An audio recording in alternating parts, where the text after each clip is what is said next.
तो कैसे हैं आप सब लोग? यानी कि अपन ने लास्ट लेक्चर के अंदर रिवैल्यूएशन अकाउंट के बारे में समझा था कि what do you mean by revaluation. Revaluation किस किस स्थिति में अपन को बनाना पड़ेगा, मतलब ऐसी कौन कौन सी सिचुएशन होंगी पार्टनरशिप के अंदर जिसमें अपन को रिवैल्यूएशन अकाउंट बनाना पड़ता है। तो जिसमें अपनी पहली सिचुएशन तो ये थी change in profit sharing ratio in existing partner. तो चैप्टर भी वही चल रहा है, इसके अंदर अपन को रिवैल्यूएशन बनाना है। उसके बाद उसमें यह भी समझा था कि जब किसी पार्टनर को एडमिट कराया जाएगा पार्टनरशिप फर्म के अंदर तब रिवैल्यूएशन अकाउंट बनेगा। फिर यह भी बताया था कि जब किसी पार्टनर का रिटायरमेंट होगा या डेथ होगा तो उस केस में रिवैल्यूएशन अकाउंट बनाया जाएगा। लेकिन हमने ये नहीं बताया था कि डिसोल्यूशन के टाइम पर एक चैप्टर है पार्टनरशिप में जो सबसे लास्ट है डिसोल्यूशन ऑफ द फर्म यानी फर्म का दी एंड, उसमें रिवैल्यूएशन अकाउंट नहीं बनता, वहां पे बनता है रियलाइजेशन अकाउंट। तो अभी अपन को आने वाले 3 चैप्टर के अंदर तो रिवैल्यूएशन अकाउंट ही पढ़ना है। ठीक है, बात समझ में आ रही है आपको? अच्छा, अपन ने ये भी बात करी थी कि जो रिवैल्यूएशन अकाउंट है इसका जो नेचर होता है वो नॉमिनल नेचर होता है। कौन सा नेचर होता है? Nominal nature. ठीक है, रिवैल्यूएशन की एंट्री बताई थी, 3 केस असेट्स के बताए थे, 3 केस लायबिलिटी के बताए थे। एक होता है असेट्स बुक वैल्यू से लेके चलते हैं। अगर बुक वैल्यू दे रखी है, बैलेंस शीट के अंदर बुक वैल्यू होती है, बुक वैल्यू से तो इंक्रीज होगी असेट्स या डिक्रीज होगी, या कोई रिकॉर्ड या कोई असेट्स अनरिकॉर्ड है। ऐसी लायबिलिटी के बारे में बताया था, लायबिलिटी बुक वैल्यू दे रखी होगी लायबिलिटी की, या तो लायबिलिटी इंक्रीज होगी या लायबिलिटी डिक्रीज होगी या कोई अनरिकॉर्ड लायबिलिटी है। उसके बाद प्रॉफिट लॉस का बताया था, प्रॉफिट होगा, पार्टनर की कैपिटल इंक्रीज होगी, प्रॉफिट के केस में रिवैल्यूएशन सीआर होता है, उठा के कर देंगे डीआर। एंट्री पोस्ट करवाती थी revaluation account D R to partners capital और स्लैश करंट। करंट वर्ड क्यों यूज करते थे? वो जब से पढ़ा रहे पार्टनरशिप बार बार में ये समझाते हैं करंट अकाउंट वर्ड क्यों यूज करते हैं। जब पार्टनर की कैपिटल फिक्स्ड से मेंटेन होती है तो वहां पे करंट वर्ड यूज होता है क्योंकि फिक्स्ड में 2 अकाउंट बनते हैं। बात समझे? लॉस होगा तो रिवैल्यूएशन डीआर होगा, उठा के सीआर कर देंगे। एंट्री पोस्ट होगी partners capital slash current account D R to revaluation account, क्योंकि लॉस के केस में पार्टनर की कैपिटल या करंट अकाउंट डिक्रीज होगा तो डीआर होगा। ठीक है, और प्रॉफिट के केस में पार्टनर्स की कैपिटल और करंट अकाउंट सीआर होगा, यानी इंक्रीज होगा तो सीआर करेंगे। बात समझ आ रही है? तो उसी से रिलेटेड आज एक इलस्ट्रेशन ले रहे हैं, उसको जरा समझते हैं। क्वेश्चन लिखा हुआ है A B C are were partner in a firm sharing profit in the ratio 3:2:1 में, यानी कि 3 पार्टनर है एबीसी और उनका प्रॉफिट शेयरिंग रेशियो 3:2:1। लिखा हुआ their balance sheet as at 31 March 2020, यानी कि 31 मार्च 2020 की बैलेंस शीट आपके सामने दी हुई है। बैलेंस शीट में क्या क्या दिया हुआ देख लेते हैं। अच्छा, एक चीज समझना, 2 टाइप की बैलेंस शीट होती है, एक होता है हॉरिजॉन्टल बैलेंस शीट और एक होता है वर्टिकल बैलेंस शीट। कंपनी में तो अपन पढ़ते हैं हॉरिजॉन्टल, ठीक है, और पार्टनरशिप के अंदर और सोल प्रोप्राइटरशिप जो कि आप लोगों ने 11th क्लास में पढ़ा है वहां पे ये बनती है, जिसे बोलते हैं वर्टिकल फॉर्म की बैलेंस शीट है। ये इजी होती है बनाना। बात समझ में आ रही है? अच्छा, इसमें लिखा हुआ है बैलेंस शीट में लायबिलिटी और असेट्स। लायबिलिटी में क्रेडिटर दे रखे 1 लाख के, बिल्स पेबल दे रखा है 40,000 का और जनरल रिजर्व दे रखा है 60,000 का। ठीक है, 3 चीज दे रखी है। उसके बाद जनरल रिजर्व के बाद इसमें कैपिटल दे रखी है एबीसी की 2 लाख, 1,50,000 और टोटल जो है इसका 3,50,000 दे रखा है। ठीक, उसके बाद असेट्स दे रखी है, लैंड दे रखी है, बिल्डिंग दे रखी है, प्लांट दे रखा है, स्टॉक दे रखा है, डेटर दे रखा है और बैंक दे रखा है। और नीचे बात लिखी हुई है ABC decided to the share the future profit equally. अब यानी कि इन्होंने डिसाइड किया, पहले तो इनका प्रॉफिट शेयरिंग रेशियो था 3:2:1 और अब इन्होंने डिसाइड किया है कि ये लोग प्रॉफिट कैसे बांटेंगे, इक्वली बांटेंगे। यानी कि अब अगर बात करें न्यू रेशियो की तो 1:1:1। बात समझ में आ गई? ये इन्होंने विद इफेक्ट फ्रॉम 1 अप्रैल 2020 को ये डिसाइड हो गया, 1 अप्रैल 2020। बैलेंस शीट दे रखी है 31 मार्च को, यानी कि इस दिन से जस्ट पहले जो क्लोज हुआ है ना ईयर, 31 मार्च को क्लोज हुआ है। ठीक है, और 1 तारीख को इन्होंने डिसाइड कर लिया है कि ये लोग अपना फ्यूचर में जो प्रॉफिट शेयरिंग रेशियो वो इक्वल है, यानी 1:1:1। बात समझ में आ रही है? उसके बाद उन्होंने लिखा for this it was agreed that, तो यानी कि किस किस चीज पे एग्री हुए उससे रिलेटेड इंफॉर्मेशन दे रखी है 3। इन्होंने बोला goodwill of the firm be valued at ₹3 lakh, यानी आपको यहाँ पे गुडविल वैल्यूड नहीं करनी, गुडविल वैल्यूड करके दी हुई है 3 लाख रुपए की गुडविल वैल्यूड है। अगर लेकिन ये करवाता तो अपने को आता है 3 मेथड पढ़े, एक तो अपन ने पढ़ा एवरेज, एवरेज में 2 होते हैं, सिंपल और वेटेज, उसका सुपर प्रॉफिट, उसका कैपिटलाइजेशन। कैपिटलाइजेशन में भी 2 ही होते हैं, एक होता है एवरेज प्रॉफिट का कैपिटलाइजेशन और एक होता है सुपर प्रॉफिट का कैपिटलाइजेशन। तो ठीक है, यहाँ पे आपको गुडविल वैल्यूड नहीं करनी, गुडविल वैल्यूड की हुई है 3 लाख की गुडविल वैल्यूड करी है इन्होंने। ठीक है, तो अब 3 लाख की जो गुडविल वैल्यूड करी है, तो जब अपन ने गुडविल का अकाउंटिंग ट्रीटमेंट समझाया था तो अपन ने बताया था जिस पार्टनर को गेन होगा, अभी अपन रेशियो निकालेंगे, जिस पार्टनर को गेन होगा वो गुडविल देगा और जिस पार्टनर को सैक्रिफाइस होगा उसको गुडविल मिलेगी। तो जिसको गेन हो रहा है उसकी कैपिटल को तो अपन करेंगे डीआर, ठीक है, और जिसको सैक्रिफाइस हो रहा है उसकी कैपिटल करेंगे सीआर। ठीक है, जब गुडविल का भी ट्रीटमेंट कराया तो उसमें बताई थी एंट्री। उसके बाद उन्होंने कहा लैंड भी रिवैल्यूड एट 1,60,000, लैंड को रिवैल्यूड किया 1,60,000 पे। जरा यहाँ पे देखना, इसकी वैल्यू 1 लाख दे रखी, देखो यहाँ पे ढंग से समझना, बुक वैल्यू है 1 लाख और ये 1,60,000 पे वैल्यूड कराए, मतलब असेट्स की वैल्यू इंक्रीज हुई है, तो प्रॉफिट है, रिवैल्यूएशन सीआर होगा। बात समझ में आ रही है आपको अच्छे से? एंट्री भी कर लेंगे साथ के साथ और साथ के साथ ये समझा भी देंगे। अब जैसे देखो 1 लाख है बुक वैल्यू और इन्होंने रिवैल्यूड करी 1,60,000 पे, तो हमें पता है हमारी एसेट्स की वैल्यू इंक्रीज हो रही है, 60,000 से इंक्रीज हो रही है हमारे लिए प्रॉफिट हो गया, तो एंट्री क्या पोस्ट होगी जरा देखना, क्योंकि प्रॉफिट के केस में रिवैल्यूएशन सीआर होता है। एंट्री देखो एक बार, land account D R to revaluation account 60,000 से, क्योंकि कल भी ये बात बताई थी, यानी कि जब कल लेक्चर लिया था तो उसमें बताया था कि डिफरेंस बिटवीन बुक वैल्यू और market value, difference between book value और मार्केट, तो बुक वैल्यू दे रही, मार्केट वैल्यू ये रही, दोनों का डिफरेंस 60,000 इंक्रीज है, इसलिए एंट्री पोस्ट करिए land account D R to revaluation को। बात समझ में आ रही है? फर्स्ट एंट्री, कोई दिक्कत कोई परेशानी? अच्छा, इसने कहा है creditor of rupees 12,000 were not likely to be claimed and hence be written off. Creditor है 12,000 के, अब वो कभी भी अराइज नहीं होंगे, मतलब वो लायबिलिटी आपको पे करनी नहीं है, लेकिन वो creditor of rupees 12,000 were not likely to be claim, मतलब वो क्लेम ही नहीं होगी 12,000 रुपए की लायबिलिटी, और हैंस बी रिटर्न ऑफ, और वो आपने रिटर्न ऑफ कर दी कि क्रेडिटर हमारी लायबिलिटी तो है और ये 12,000 की हमारी कम हो गई, तो लायबिलिटी जब कम होगी तो हमारे लिए फायदा है। बात समझ में आ रही है? तो जब लायबिलिटी फायदा तो अपन को पता, यानी प्रॉफिट के केस में रिवैल्यूएशन को सीआर करते हैं। जरा इसकी एक बार एंट्री देख लो, creditor account D R to revaluation account और 12,000 से, बात समझ आ रही है? 12,000 से एंट्री पोस्ट कर दी creditor account D R to revaluation. बात अच्छे समझ में आ रही है? यहां पे लैंड के बारे में बात करी थी, ये बढ़ गई 60,000 से, तो एंट्री पोस्ट कर दी land account D R to revaluation. कोई दिक्कत कोई परेशानी? अच्छा, इसमें ना एक बात और भूल गए, सेकंड पॉइंट में और लिखा हुआ एंड बिल्डिंग भी डेप्रिशिएटेड बाय 6%, बिल्डिंग को डेप्रिशिएटेड करना है 6% से। देखो, डेप्रिशिएट मतलब घटना, बिलो मतलब घटना, डिक्रीज मतलब घटना, इंक्रीज मतलब बढ़ना, एप्रिशिएट मतलब बढ़ना, ठीक है, अबव देन बढ़ना, ठीक है, वर्ड कुछ भी आ सकता है। अब इन्होंने बोला बिल्डिंग भी डेप्रिशिएटेड बाय 6%, लेकिन है ना दो वर्ड समझा रहा हूं, वो समझ लो।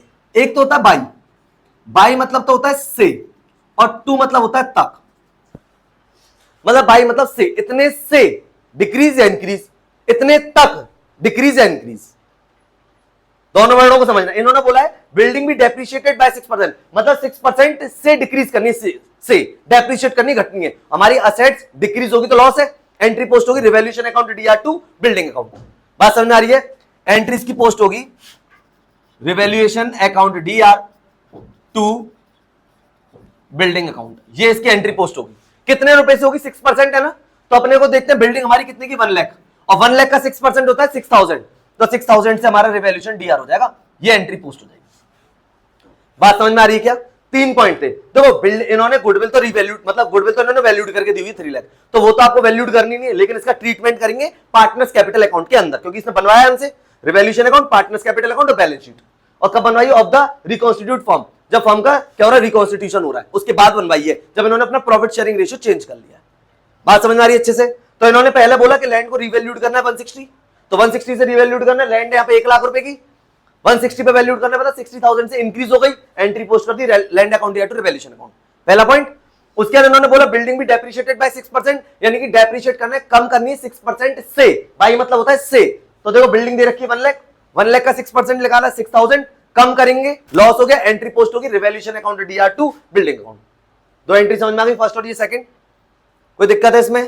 थर्ड वाले में देखना, creditor of rupees 12,000 were not likely to be claimed and hence be written off, मतलब ये लायबिलिटी है जो कि 12,000 रुपए की थी क्रेडिटर के रूप में, अब वो कभी भी अराइज नहीं होगी, मतलब वो रिटर्न ऑफ करनी है आपको, अब कभी नहीं, तो हमारी लायबिलिटी कम होगी तो हमारे लिए फायदा ही तो है। तो अपन ने एंट्री क्या पोस्ट कर ली है, creditor account D R to revaluation, यानी कि प्रॉफिट के केस में रिवैल्यूएशन सीआर होगा, तो लॉस के केस में डीआर होगा। वो आप देख लो, आपकी असेट्स बढ़ेगी तो प्रॉफिट है, असेट्स घटेगी तो लॉस है, लायबिलिटी घटती है तो प्रॉफिट है, और लायबिलिटी बढ़ती है तो लॉस है। बात समझ आ रही है? लायबिलिटी भाई सीधी सीधी बात है, लायबिलिटी है, लायबिलिटी आपकी इंक्रीज होगी तो ऑब्वियसली बात है आपके लिए लॉस ही है, तो लायबिलिटी अगर आपकी डिक्रीज है तो आपके लिए प्रॉफिट है, असेट्स आपकी बढ़ रही है आपके लिए प्रॉफिट है, और अगर असेट्स आपकी डिक्रीज हो रही है तो आपके लिए लॉस है। बात समझ में आ गई? कोई दिक्कत है इसमें, परेशानी? तो देखो, ये अपने 12,000 के, अभी कभी भी अराइज नहीं होगा, मतलब रिटर्न ऑफ करना है, मतलब ये अब आपको पे करनी नहीं है, एंट्री पोस्ट हो गई creditor account D R to revaluation. यहां तक बात समझ में आ रही है? कोई दिक्कत है कोई परेशानी है? तो यानी कि अपन ने तीनों एंट्री करी, land account D R to revaluation, उसके बाद revaluation account D R to building, और उसके बाद creditor account D R to revaluation. यानी कि हमारे एक तो क्रेडिटर में 12,000 रुपए कम हो गए, ठीक है, लैंड में अपने को बढ़ाना है पैसा, और इसको अपने को डेप्रिशिएटेड करना है कितने से, 6,000 रुपए से।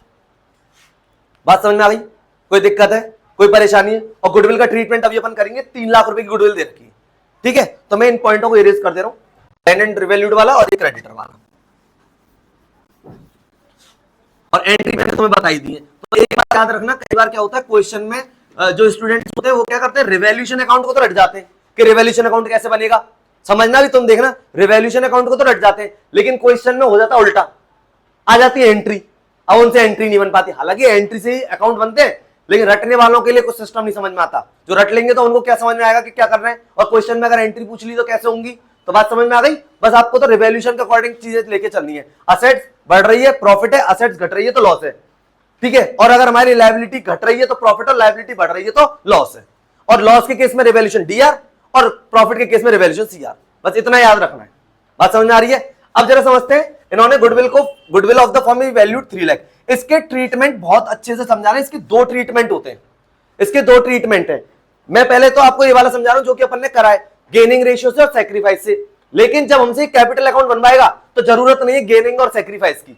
अब कैसे नहीं है, पहले इसको समझ लो, फिर उसको दूसरे ट्रीटमेंट वो समझाते हैं। उसमें निकालने की जरूरत नहीं पड़ेगी आपको गेनिंग और सैक्रिफाइस, लेकिन पहले हम गेनिंग और सैक्रिफाइस रेशियो से गुडविल कर रहे हैं।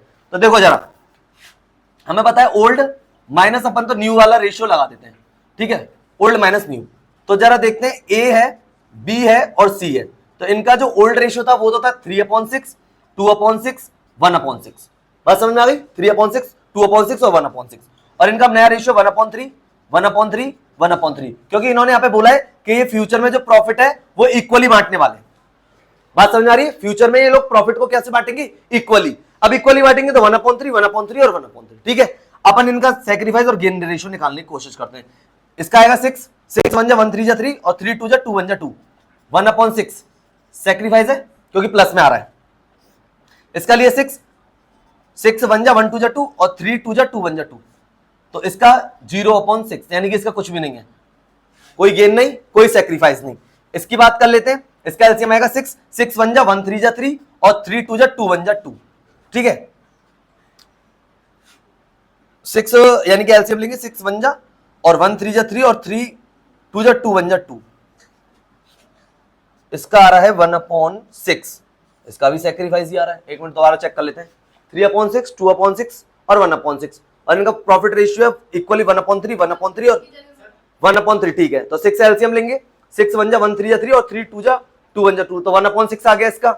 इसका अगर अपन लेते हैं तो 6 एलसीएम आएगा, 6 1 1 2 2 और 3 2 2 1 2, तो इसका 0 है, ठीक है। दो का तीसरा चेक कर लेते हैं, इसका एलसीएम, हाँ इसका एलसीएम लेंगे 6, 6 1 1 1 1, ठीक है, यहाँ पे 1 और 3 2 और 2 1 2, तो इसका माइनस में आएगा 1/6, तो यानी कि इसको जो हो रहा है वो हो रहा है जी गेन। बात समझ में आ गई, एलसीएम लिया, इसका माइनस में आ गया, ठीक है, इसका आ रहा है प्लस में, तो इसको तो सैक्रिफाइस है और इसको गेन है। इसको अगर एंट्री के थ्रू समझ तो ढंग से समझना, सी गुडविल का पैसा देगा, किसको देगा, ए को, क्योंकि ए को क्या हुआ है, सैक्रिफाइस, ठीक है। तो जब गुडविल के अकाउंटिंग ट्रीटमेंट कराया तो अपन ने एंट्री बताई थी कि gaining partner capital account D R to sacrifice partner capital account, ठीक है। अब जरा इसकी एंट्री देखना एक बार, जिसको गेन हो रहा है सी को, तो देखो C's capital account D R to A's capital account, यानी कि सी की कैपिटल अकाउंट को तो क्या कर दिया अपन ने डीआर, और ये किसको मिलेगा, ए को, क्योंकि ए को तो हो रहा है सैक्रिफाइस और सी को हो रहा है गेन, तो जिसको गेन होगा वो गुडविल का देगा पैसा, और किसको मिलेगा, ए को। तो इनका क्या कैपिटल के थ्रू एडजस्टमेंट करते हैं इसमें। बात समझ में आ रही है, किसके थ्रू, कैपिटल के थ्रू। तो देखो 1/6 निकालेंगे तो 3 लाख का 1/6 अगर आप निकालोगे तो 6 5 30, तो 50,000 आएगा। बात समझ में आ रही है, तो एंट्री होगी 50,000 सही वाली। बोला इसमें कोई दिक्कत है क्या, ये अकाउंटिंग ट्रीटमेंट है। अकाउंटिंग ट्रीटमेंट क्या है, ओल्ड में से न्यू लेस किया, तो जिसका प्लस में आ रहा है उसे तो सैक्रिफाइस है, और जिसको माइनस में आ रहा है गेन, तो जिसको गेन होगा वो गुडविल का देगा अमाउंट जो भी निकल के आएगा, और जिसको सैक्रिफाइस हो रहा है उसको मिलेगा। सैक्रिफाइस हो रहा है इसको, तो इसको तो ये रहा, ए को तो सीआर करते क्योंकि मिलेगा, और इसको हो रहा है गेन तो ये देगा। तो यहाँ पे कैश से एडजस्टमेंट तो है नहीं है, क्योंकि क्वेश्चन में कुछ बोलता नहीं है, तो कैपिटल है करंट अकाउंट के थ्रू कर देते हैं। एंट्री पोस्ट होगी C's capital account D R to A's capital 50,000। यहां तक बात समझ आ रही है, इसमें कोई परेशानी किसी टाइप की, ये तो नॉर्मल है जो अकाउंटिंग ट्रीटमेंट अपन करते हैं, सैक्रिफाइस रेशियो और गेन रेशियो निकाल के, ठीक है, ये है इसका ट्रीटमेंट। अब इसका दूसरा ट्रीटमेंट समझेंगे जहां पे ये सब कुछ निकालने की कुछ भी जरूरत नहीं है, कुछ भी जरूरत नहीं है, ना इसकी जरूरत है ना इसकी जरूरत है, कुछ निकालने की जरूरत नहीं है, डायरेक्ट एंट्री होगी, सीधे 3 लाख रुपए का एडजस्टमेंट करवाएंगे। वो इसका दूसरा ट्रीटमेंट है, वो सिंपल होता है, इसमें जरूरत नहीं होती है। लेकिन अगर क्वेश्चन में बोला है गेनिंग और सैक्रिफाइस रेशियो निकाल के करना है, तब तो यही है, इसकी एंट्री होगी C's capital account D R to A's capital account. आ गई बात समझ में, कोई दिक्कत है, कोई परेशानी है, ठीक है। इसको इरेज कर रहे हैं, और ये वाला जो गुडविल का पॉइंट है इसको भी हटा रहे हैं।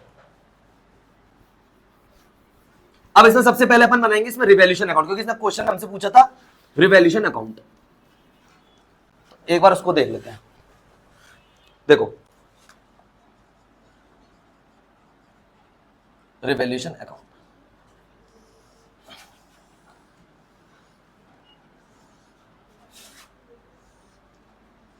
रिवैल्यूएशन अकाउंट का फॉर्मेट ऐसे ही बनता है जैसे पी एंड एल एप्रोप्रिएशन का बनाते हो ना, सेम ऐसे ही बनता है, इसमें अलग से कुछ भी नहीं है।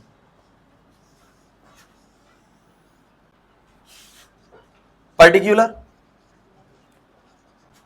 अमाउंट, देन पर्टिकुलर और अमाउंट, ठीक है, ये हो गया। सबसे पहले अपन ने बात करी थी लैंड की, 1,60,000 पे रिवैल्यूड किया गया था, 60,000 बढ़ गई, एंट्री वहां पे पोस्ट करी थी लैंड अकाउंट या टू रिवैल्यूएशन, तो रिवैल्यूएशन अकाउंट में बाई लैंड 60,000। ये पॉइंट समझ में आ गया सबको, इसकी एंट्री भी समझा दी, पोस्ट कर दी इसमें। उसके बाद बिल्डिंग थी, डेप्रिशिएट करी थी 6% से, 6,000 से डेप्रिशिएट हुई थी, एंट्री भी बता दी थी, एंट्री थी रिवैल्यूएशन अकाउंट या टू बिल्डिंग, तो रिवैल्यूएशन के अकाउंट में टू बिल्डिंग 6,000 से। ये बात समझ में आ गई, 2 पॉइंट।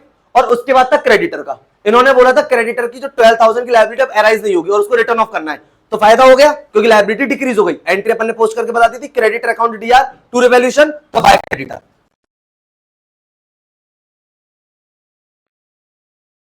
समझ में आ गई, ये 3 पॉइंट थे, इसके अलावा इसमें और कोई पॉइंट नहीं था। अब इसका प्रॉफिट लॉस निकाल लेते हैं कि प्रॉफिट लॉस क्या है। तो देखो 60,000 और 12,000 ये टोटल इधर का 72,000 है, उसमें से जैसे अपन 6,000 लेस कराएंगे तो 66,000 का रिवैल्यूएशन अकाउंट में प्रॉफिट आ रहा है।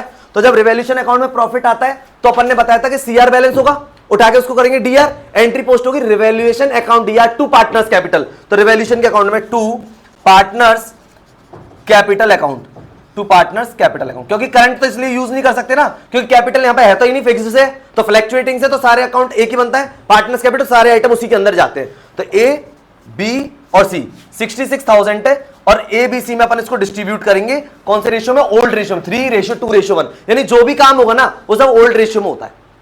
ये जो जनरल रिजर्व है ये वाला 60,000 का, ये भी डिस्ट्रीब्यूट होते हैं प्रॉफिट भी, लेकिन ये सारे के सारे ओल्ड रेशियो में होते हैं। बात तुम्हें समझ में आ रही है? तो अपन एक बार इसको कर लेते हैं 66,000 को, 66,000 इंटू 3/6, 66,000 इंटू 1/6 और 66,000 इंटू 2/6 और इसका 1/6, 3/6, 2/6, 1/6, 33,000, 22,000 और 11,000 और दोनों साइड का अपन टोटल कर देंगे 72,000 का। ये बन गया जी आपका रिवैल्यूएशन अकाउंट। रिवैल्यूएशन अकाउंट के अंदर देखो पहले एंट्री करी, एंट्री से अपन ने अकाउंट में पोस्ट कर दिया, पोस्ट करने के बाद जो भी प्रॉफिट आया वो पार्टनर्स में डिस्ट्रीब्यूट हो गया।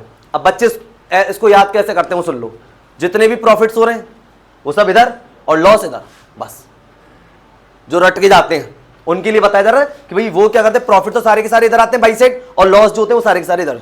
अब देखो लैंड बढ़ी, इंक्रीज हो गई, इधर आ गया, ठीक है, लायबिलिटी डिक्रीज हो गई तो प्रॉफिट था यहां आ गया, ठीक है, बिल्डिंग हमारी डेप्रिशिएट हुई तो लॉस हो गया तो इधर आ गया। और बस इनको एडजस्ट करने के बाद जो भी आया रिवैल्यूएशन में 66,000 का प्रॉफिट बचा, एंट्री पोस्ट कर दी, revaluation account D R to partners capital, क्योंकि प्रॉफिट से पार्टनर्स की कैपिटल क्या होती है, इंक्रीज, तो इंक्रीज हो गई। ये बात समझ में आ रही है? कोई दिक्कत है, कोई परेशानी है इसके अंदर? ठीक है, ये रिवैल्यूएशन अकाउंट। अब इसके बाद अपन बनाएंगे पार्टनर्स का कैपिटल अकाउंट, ए बी और सी तीनों का कैपिटल अकाउंट बनाएंगे, ठीक है, इसको इरेज कर रहा हूं मैं यहां से।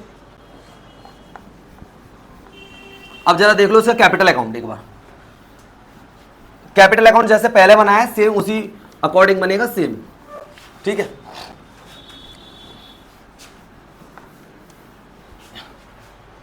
देखो partners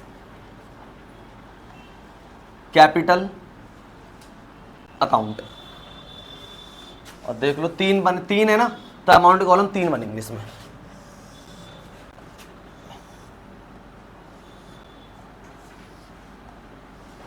A B C,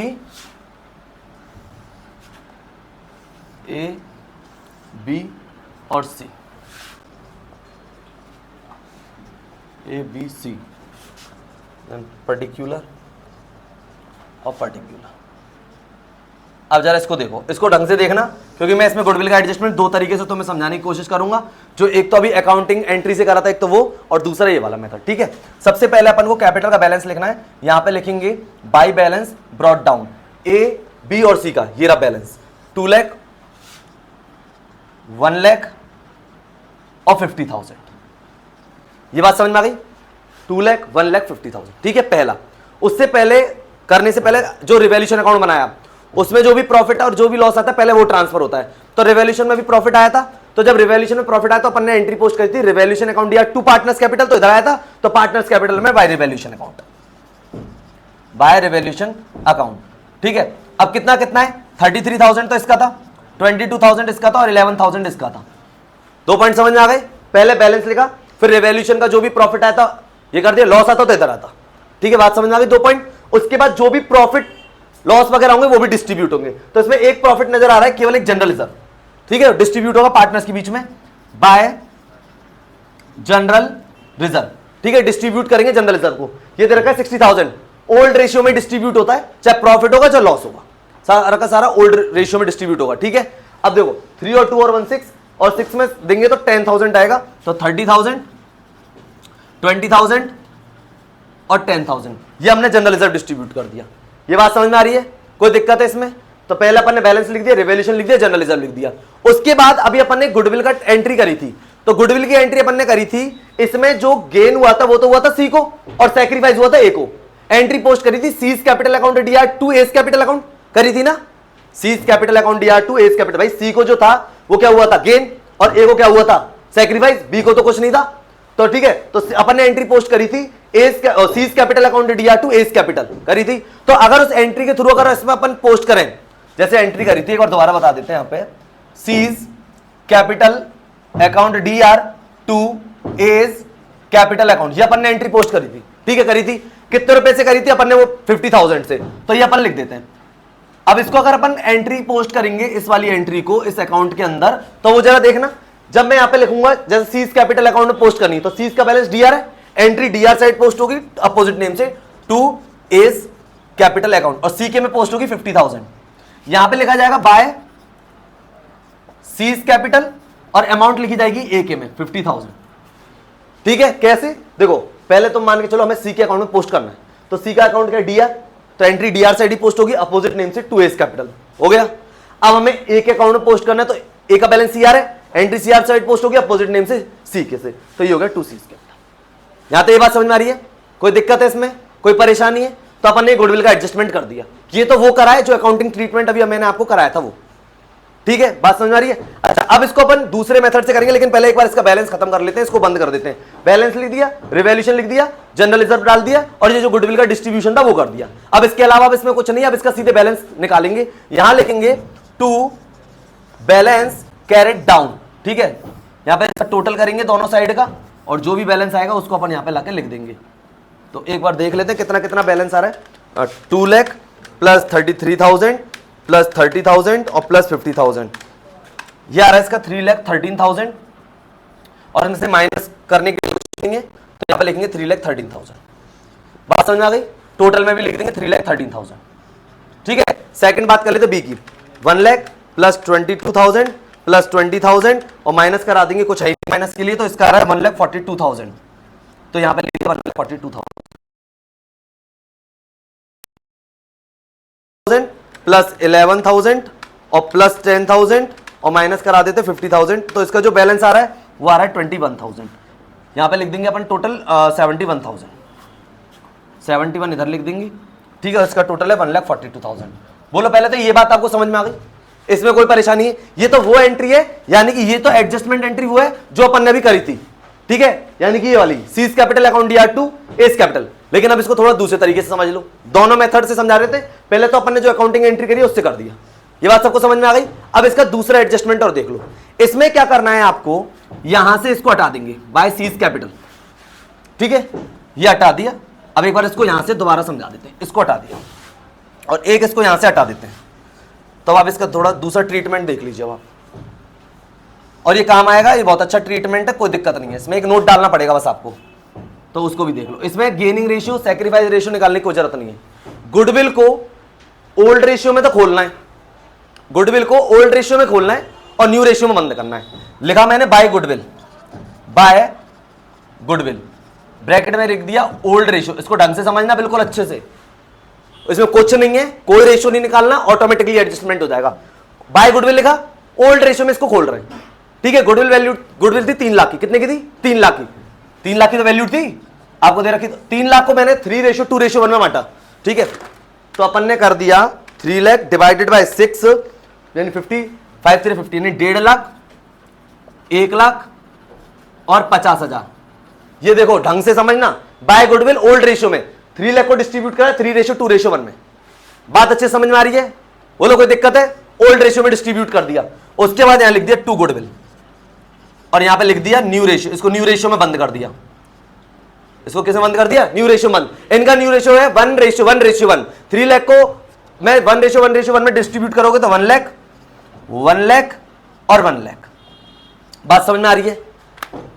goodwill को ओल्ड रेशियो में तो ओपन कर दिया और न्यू रेशियो में बंद कर दिया, बस इतना करा है। अब देख लो एडजस्टमेंट, यही बैलेंस आएंगे निकल के। अब देख लो कैसे, इसका टोटल करते हैं। 2 लाख प्लस 33,000 प्लस 30,000 प्लस 1,50,000, इसका टोटल आएगा यहां पे 4,13,000। ठीक है, 4,13,000 आ रहा है यहां पे टोटल करने पे। इसमें से 1 लाख लेस कराऊंगा मैं, 3,13,000 आ गया, वही सेम बैलेंस आ रहा है। आ गई समझ में? करा क्या है, गुडविल को ओल्ड रेशियो में तो ओपन कर दिया और न्यू रेशियो में बंद कर दिया, वो ऑटोमेटिकली एडजस्ट हो गए। जो अपन यहाँ पर रेशियो निकाले थे ना अपन ने, सैक्रिफाइस और गेन रेशियो, उसकी निकालने की कोई जरूरत नहीं है। सिर्फ इतना करना है कि गुडविल को आपको ओल्ड रेशियो में तो ओपन करना है और न्यू रेशियो में बंद करना है, बस और कुछ नहीं है इसमें। ये नया एडजस्टमेंट है आपको जो बताया। आ रही बात समझ में? पहला पॉइंट समझ में आ गया। अब जरा दूसरा देख लो ऐसी, 1 lakh plus 22,000 plus 20,000 plus 1 lakh, इसका टोटल करेंगे तो यहाँ पे आ रहा है 2,42,000। ठीक है, और इसमें से 1 लाख लेस कराऊंगा तो वही 142 हो गया। ये भी देख लो सही है, ठीक है, यही सेम बैलेंस आ रहा है भाई। 2,42,000 में से 1 लाख लेस कराओगे तो 1,42,000 ही आएगा। अब जरा सी का देख लेते हैं कैसी, 50,000 प्लस 11,000 प्लस 10,000 और प्लस 50,000 और इसमें से माइनस करा देंगे अपन 1 लाख, तो देख लो 21,000। बात समझ में आ गई? ये आ रहा 21,000। ठीक, तो यहाँ पे अपन लिख देते हैं एक बार 21,000 प्लस टोटल आ रहा है यहाँ पे 1,21,000 का, 1,21,000। बात समझ में आ रही है? तो ये अपन ने देख लो कौन सा एडजस्टमेंट करा है, गुडविल को ओल्ड रेशियो में तो अपन ने ओपन कर दिया और न्यू रेशियो में इसको बंद कर दिया, तो sacrifice ratio gain ratio automatically इसके अंदर एडजस्ट हो गए। बात समझ में आ रही है कि आपको कोई दिक्कत? और इससे पहले अपन ने जो ट्रीटमेंट करा था एंट्री के थ्रू, तो वो कर लिया। मोस्ट इंपॉर्टेंट ट्रीटमेंट है गुडविल का, और ये गुडविल आपका पीछा नहीं छोड़ेगी एडमिशन में, रिटायरमेंट में, डेथ में, तो मैं नहीं छोड़ेगी कहीं पे भी। इसलिए गुडविल के एडजस्टमेंट को अच्छे से समझो, अच्छे से करो। बात समझ में आ गई? दोनों तरीके से मैंने बताया, और ये कहां पे काम आएगा वो मैं बाद में बताऊंगा, लेकिन अभी आप ये समझ लीजिए इस वाले रेशियो में अपन ने क्या करा, इस क्वेश्चन के अंदर गुडविल को ओल्ड रेशियो में तो अपन ने ओपन कर दिया। ठीक है, कौन से रेशियो में? 3:2:1 में। टोटल फर्म की गुडविल को 3 लाख को पूरा, और अपन ने इसको बंद कर दिया 1 लाख 1 लाख 1 लाख। बात समझ में आ रही है? तो ये पार्टनर्स कैपिटल दोनों तरीके से बता दिए, इससे पहले वाला एंट्री के थ्रू बता दिया और ये वाला आपको बता दिया, मतलब जो सेकंड मेथड है अपना गुडविल का। आई होप कि यहां तक तो आपको अच्छे से समझ में आ गया होगा। अब इसका जो रह गया है वो रह गई गुडविल, क्या रह गई? Sorry, balance sheet. तो अब इसको एक मिनट बैलेंस शीट और देख लेते हैं कि किस तरीके से इसकी बैलेंस शीट बनेगी, उसको भी देख लीजिए आप एक बार। हाँ, बैलेंस शीट बन जाएगी। अब देखो इसकी एक बार बैलेंस शीट देख लेते हैं। बैलेंस शीट का फॉर्मेट जैसे ही ऊपर दे रखा है ना, सेम ही वैसे बनेगा। ठीक है, liabilities, amount, then assets, then amount. ठीक है, लायबिलिटीज, अमाउंट, असेट्स, अमाउंट। देखो क्रेडिटर कितने के दे रखे थे आपको? 1 लाख के। 12,000 की तो खत्म हो गए थे, तो क्रेडिटर अब केवल जो बुक में रह जाएंगे वो रह जाएंगे 88,000 के। यहां तक बात समझ में आ रही है? क्रेडिटर 12,000 के कम हो गए थे ना, अब लायबिलिटी अपन को पे नहीं करनी तो अपन ने कम कर लिया। बात समझ में आ गई? ये हो गया। बिल्स पेबल से रिलेटेड कुछ था नहीं, तो bills payable as it is लिख देंगे। जिससे रिलेटेड कुछ नहीं है ना, उसको अपन को एज इट इज लिख देना है। ठीक है, उसके बाद जनरल रिजर्व तो बंद हो ही गया। अब उसके बाद बात कर लेते हैं कैपिटल के बारे में। तो कैपिटल आएगी ए, बी और सी। देखो इसकी बात कर ले, इसका 21,000 का बैलेंस था, इसका 1,42,000 का बैलेंस था, और ए का बैलेंस कितना आया था एक बार चेक कर लेते, कोई दिक्कत नहीं। 2 लाख था एक, तो इसका कितना आया था बैलेंस? 3,13,000 का बैलेंस था इसका। ठीक है, इन तीनों को अपन टोटल करके और बाहर लिख देंगे इसमें। बात समझ आ रही है? यानी कि ए का तो था 3,13,000 का, बी का था 1,42,000 का, और सी का था 21,000 का। इन तीनों को टोटल करेंगे अपन, 3,13,000 प्लस 1,42,000, 1,42,000 और प्लस करेंगे 21,000। इसका आ रहा है 76,000 का बैलेंस आ गया। ठीक, तो 4,76,000 प्लस 40,000 और प्लस 88,000 ये अपन ने कर दिया, तो इसका जो टोटल आ रहा है 6,04,000 आ रहा है। ये बात समझ में आ रही है क्या? अपन ने इसमें क्या करा, एक तो क्रेडिटर जो 12,000 के जो कम हुए थे, तो क्रेडिटर 88,000 के रह गए पहला, बीपी से रिलेटेड कोई इंफॉर्मेशन नहीं थी, तो जैसे ओल्ड में वैसे न्यू बैलेंस शीट में आ गया। अब जो कैपिटल का अपन ने बैलेंस निकाले वो लिख दिया पे। ठीक है, जनरल रिजर्व ऑटोमेटिकली बच चुका है, करना नहीं है। गुडविल का इसके अंदर कोई एडजस्टमेंट नहीं होगा क्योंकि ऑलरेडी कैपिटल अकाउंट में हो चुका है। बात समझ में आ गई? अब देखते हैं इसके बारे में। अब देखो लैंड है 1,60,000 पर 1,60,000 लिखेंगे, क्यों? क्योंकि 60,000 से बढ़ गई थी ना, तो 1,60,000 रुपए थी। उसके बाद अपन यहाँ पे लिखेंगे बिल्डिंग, और बिल्डिंग कितने रुपए से कम हो गई थी? 6,000 से, तो कितनी रह गई? केवल 94,000। बात समझ में आ रही है क्या? यानी कि लैंड थी 1,60,000 और बिल्डिंग थी 94,000। ठीक है, उसके बाद अगर अपन बात करें प्लांट से रिलेटेड, तो कोई इंफॉर्मेशन नहीं थी, प्लांट एज इट इज लिखना पड़ेगा अपने को 2 लाख का। उसके बाद अगर अपन बात करें स्टॉक, तो स्टॉक से रिलेटेड कोई इंफॉर्मेशन नहीं थी, एज इट इज लिख देंगे 80,000 का। उसके बाद अगर अपन बात करें डेटर की, तो डेटर से रिलेटेड कोई इंफॉर्मेशन नहीं थी, 60,000 का एज इट इज लिख देंगे, क्योंकि जिससे रिलेटेड कोई इंफॉर्मेशन नहीं होती है ना, आपको ओल्ड बैलेंस शीट में से न्यू बैलेंस शीट में एज इट इज लिखनी हो फिगर, जिससे रिलेटेड कोई इंफॉर्मेशन ही नहीं है। और बैंक से रिलेटेड कोई इंफॉर्मेशन नहीं थी, तो बैंक को भी एज इट इज लिख देंगे 10,000। और इसका एक बार टोटल कर लेते हैं, आ रहा है कि नहीं आ रहा? यानी 1,60,000 plus 94,000 plus 2 lakh plus 80,000 plus 60,000 और प्लस 10,000, 6,04,000 इधर का भी बैलेंस आ गया, और बैलेंस शीट का टोटल इक्वल आ गया, तो इसका मतलब हमारा क्वेश्चन सही है। तो देखो अपन ने क्या करा, एक तो क्रेडिटर में करा पहला, दूसरा लैंड में करा, बिल्डिंग में करा, और बाकी का किसी में भी छेड़छाड़ नहीं करी है। और कैपिटल का जो बैलेंस कैपिटल अकाउंट से है वो एज इट इज यहाँ पे लिख दिया। जनरल रिजर्व इसलिए नहीं आया क्योंकि जनरल रिजर्व बट गया, प्रॉफिट लॉसेज पार्टनर्स की कैपिटल अकाउंट में डिस्ट्रीब्यूट हो जाते हैं। ठीक है, तो ये था एक रिवैल्यूएशन का क्वेश्चन। इसमें गुडविल के 2 एडजस्टमेंट समझाए, एक तो आपको एडजस्ट यानी कि जो एंट्री करते एक तो वो समझाया, और एक होता है बिना एंट्री के, यानी कि आप लोगों को क्या करना है, गुडविल को ओल्ड रेशियो में तो ओपन कर दो और न्यू रेशियो में बंद कर दो, तो ऑटोमेटिकली वो एडजस्ट हो जाएगा, बैलेंस पे कोई फर्क नहीं आएगा। देखो एज इट इज आ गई बैलेंस। बात समझ में आ गई? तो ये था क्वेश्चन रिवैल्यूएशन का, जिसके अंदर अपन एक तो रिवैल्यूएशन अकाउंट बनाया, पार्टनर्स कैपिटल अकाउंट को सीखा, और बैलेंस शीट और गुडविल का एडजस्टमेंट। ठीक है, तो आप एक बार इसका रिवीजन करें। अगर फिर भी क्वेश्चन में कोई प्रॉब्लम आ रही है तो आप कमेंट सेक्शन में जरूर लिखें, जिससे कि हम आपकी प्रॉब्लम को सॉल्व कर सकें। तो मिलते हैं अपन नेक्स्ट लेक्चर में नेक्स्ट टॉपिक के साथ, तब तक के लिए guys good bye and thank you.